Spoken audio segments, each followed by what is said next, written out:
So you can download it on your phone and you have it anywhere. You don't need internet, you don't need nothing. The information is incredible.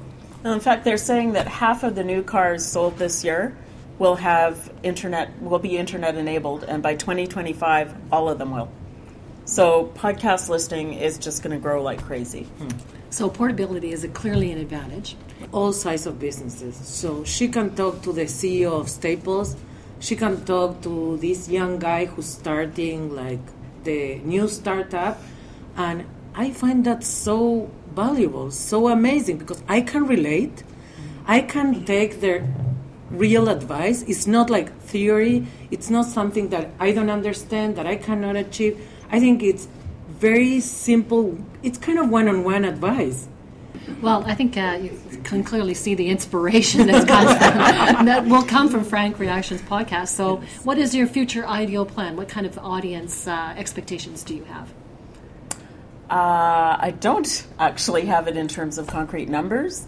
I'm just thrilled to get people interested and learning. And I have, from what I can tell, a pretty diverse audience. It's difficult with podcasts to know exactly who is listening. But the one clue that I had was on iTunes, they actually say people who listen to this podcast also tend to listen to. And mine, it was the Harvard Business Review, so that made me feel good. So even though the numbers might not be there yet, but I'm also hoping, and a little plea here. You'll find on your chairs there's this little card about how to review a podcast in iTunes. They really make it a difficult thing to do. Family podcast. Yeah, you have to certify clean language. They don't make it as easy as they could. But if people in this room would be willing, when you go home, to go and do a little, listen to a little bit of a couple episodes, write a quick review, it would make a huge difference. Because when a podcast is in its early few weeks, as this one is, if you get enough downloads and reviews, there's a pretty good chance they'll feature you in their new and noteworthy section. And if that happens, your audience can grow quite dramatically. And I really want to get the message of better customer experience out there to more people. So you can be part of helping that happen. Okay, we have time for 3 questions from the audience. Joanna. I think it goes in the other order. You're supposed to put your hand up first. I saw her in her hand. I know Joanna has a broadcast background, so she's... Actually, what I'll say is, Tema, can you expand a little bit on your past history for everyone? Because sure. Not everyone knows all of your history. Yeah, my history, I can make it look good for a resume, but it's been all over the place. Mm-hmm. So the early part of my career, I actually worked on Parliament Hill back in, well, some of you may have seen a blog post I put up this week, the last year of the Trudeau era. I was working on Parliament Hill, and so I worked for several years after that in business government relations for the banking industry, did an MBA, and started working in marketing, and then got laid off the same year I got married to a professor who's over there. 2 unrelated ideas. 2 unrelated incidents. We came back, I was big pregnant, so I figured no one's going to hire me, I might as well write a book. And so I did. That's when I wrote Canada's Best Employers for Women. And so I did some consulting and quite a lot of speaking about women and career management. And then when we moved out to Edmonton, it was around the same time that I wanted to get more seriously into an internet business and really wanted, this was 2000, 2001, and I found it very frustrating that the e-commerce that existed at the time, it was all really being run out of IT departments. And IT folks, as wonderful as they are and as necessary as they are, they do not get the whole notion of customer friendly. Like they see the world their way and they don't understand why the rest of us don't see it the same way. And I felt it was important to find a way to bring those worlds together. And so I created a business called Web Mystery Shoppers. And so I took the concept of mystery shopping in stores. So you send somebody, in our case, we'd send anywhere from 30 to 200 or 300 people, like the client's target market, to their website.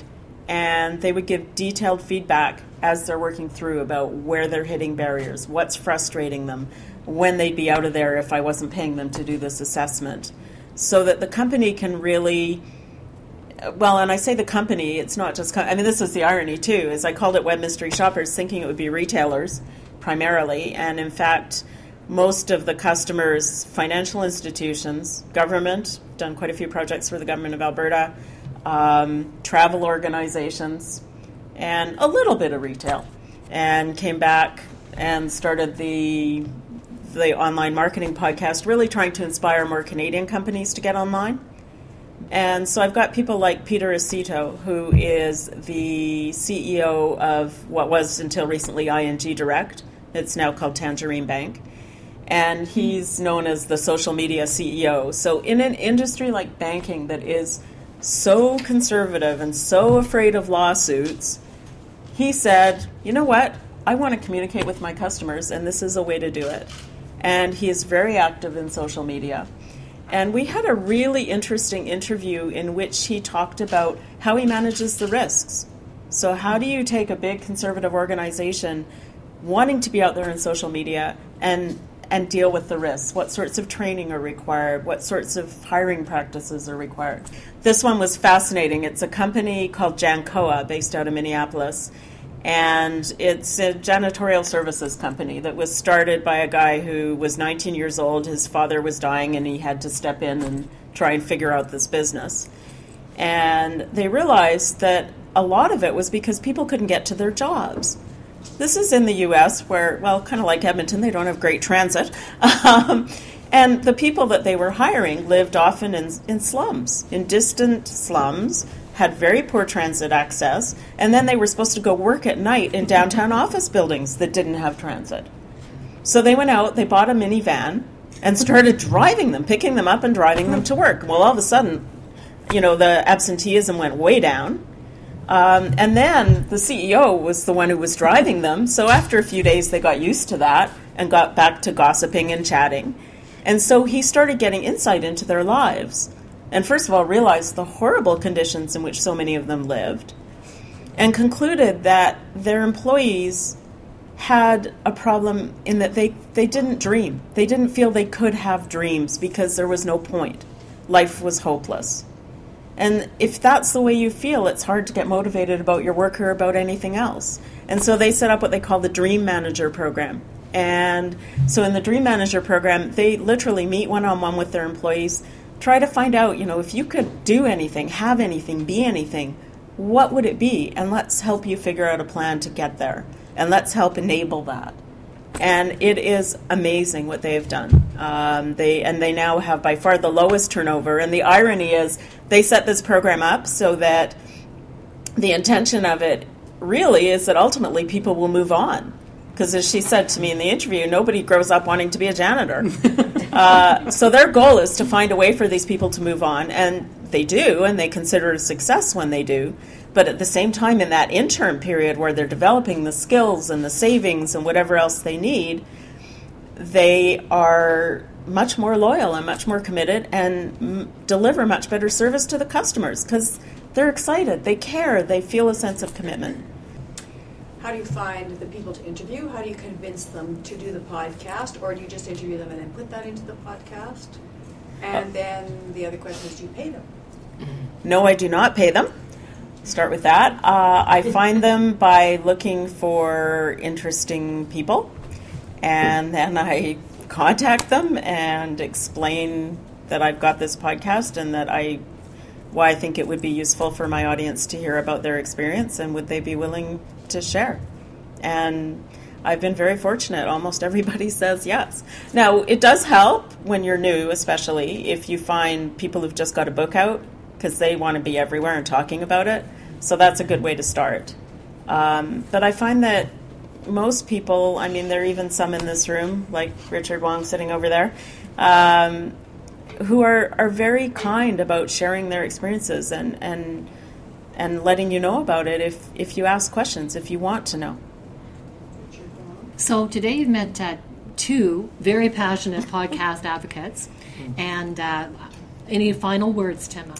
My only final words was just to thank a few people. You talked about people who are influential and helpful in your life, and there are several of them in this room, including you and you.